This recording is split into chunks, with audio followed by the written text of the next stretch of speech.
یو صحابي رالی نبی علیه السلام ته ویل چې په جنت کې به خوب وي. نبی علیه السلام ورته ویل چې په جنت کې به خوب نه وي، ځکه النوم اخو الموت، خوب د مرګ ورور ده. نو په جنت کې مرګ نسته، نو چې مرګ نسته نو خوب هم نسته. په جنت کې به خالق خواهشتونه پر کېږي. عبدالله ابن سلام دا د یهودو لوی عالم و. کله چې دا رالی رسول الله صلی الله علیه وسلم ته وویل زه په تا باندې 3 سوالونه کوم، که دې چیرې تا جوابونه راکو زه پر تا بیا ایمان راوړم.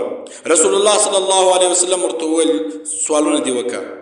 حضرت عبدالله ابن سلام رضی الله تعالی عنہ ورته وویل اول سوال می دا ده چې د قیامت اول علامه څه شي ده، دوم سوال می دا ده چې د جنتیانو اولنۍ خوراک څه شي ده، دریم سوال می دا ده چې د اولادونو شکلونه ولې بعضې د پلار په شان وي او بعضې د مور په شان وي، یعنی شکل یې پلار ته سوی وي او یا مور ته سوی وي.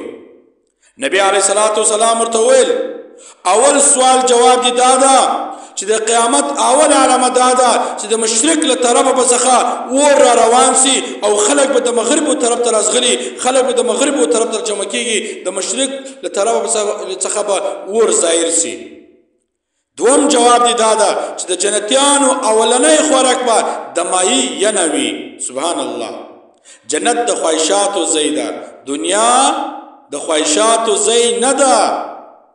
رسول الله صلی الله علیه وسلم ورته وویل دریم سوال جواب دی دا ده چې کوچنیان بعضې د پلار په شان وي او بعضې د مور په شان وي، هغه له دې وجې چې د نارینه اوبه زیاتې شي نو اولاد د پلار په شان سي، او که چیرې د زنانه اوبه زیاتې سي بیا اولاد د مور په شان سي.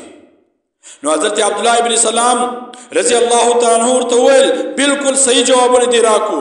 نبی علیه السلام ورته وویل چې کله تا سوالونه را باندې وکړو نو حضرت جبرائیل علیه السلام رالی راته ویل چې د دغو 3 سوالونو جوابونه دغه دي. حضرت عبدالله ابن سلام سراله د رسول الله صلی الله علیه وسلم په لاس مبارک خپل لاس کېښوی نو دا کلمه یې ویله اشهد ان لا اله الا الله واشهد ان محمدا عبده ورسوله. نو ایمان یې راوړی.